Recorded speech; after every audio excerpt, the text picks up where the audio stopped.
ગઈકાલે ફેસબુક ઉપર મેં એક વિડીયો શેર કર્યો હતો રાયડાની અંદર દૂધ ગોળનો સ્પ્રે કરવા માટેનો.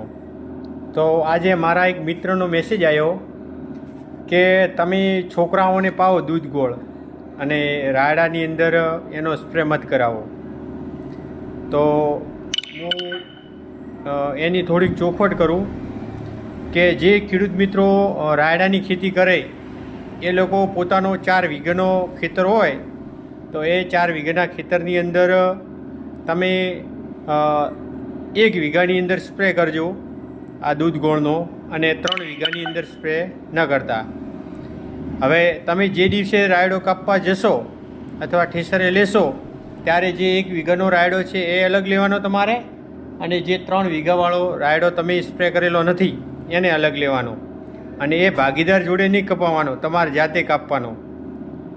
એ કાપણી કરવાની છેલ્લે હાર્વેસ્ટિંગ કરો ને એ વખતે. તો તમને એની ખબર પડી જશે. જ્યારે હાર્વેસ્ટ કરવા જશો ને ત્યારે જ તમને ખબર પડી જશે. અને જે દિવસે દૂધ ગોળનો સ્પ્રે કરો ત્યારે દૂધ ગોળનો સ્પ્રે કરો ને ત્યારે તરત જ એના પાછળના દિવસે તમે ખેતરની અંદર નિદર્શન કરજો. પહેલાં દૂધ ગોળનો સ્પ્રે કરો એના પહેલાં નિદર્શન કરજો, અને દૂધ ગોળનો સ્પ્રે કરો એના પછી નિદર્શન કરજો. એટલે તમને બધો તફાવત ખબર પડી જશે કે ખેતરની અંદર દૂધ ગોળનો સ્પ્રે કર્યા પહેલાં મધમાખીઓ કેટલી હતી અને દૂધ ગોળનો સ્પ્રે કર્યા પછી મધમાખીઓ કેટલી આવી. અને કાપણી કરશો તો જલ્દી તમને ખબર પડી જશે બધી. કેમ કે જે ખેડૂત હોય ને એની જોડે માઇક્રો પ્લાનિંગ હોય. માઇક્રો પ્લાનિંગનો આ વિષય છે. કંઈ એમ નરી આંખે ન દેખાય એનો તફાવત. પણ જે દિવસે તમે કાપણી કરશો ત્યારે એના જે પાછળ જે પાથરા પડતા હશે ને એના ઉપરથી તમને એનો અંદાજો આવી જશે. બીજું, આ એક વખત કરો. દૂધ ગોળનો કોઈ લાંબો ખર્ચો નથી.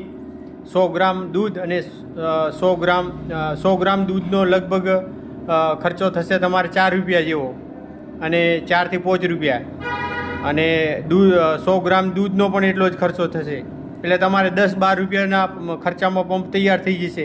1 વીઘાની અંદર તમે સ્પ્રે કરશો તો મિનિમમ 4-5 પંપ સ્પ્રે કરશો તો 50 રૂપિયાના દૂધ ગોળની અંદર તમારો સ્પ્રે પતી જશે.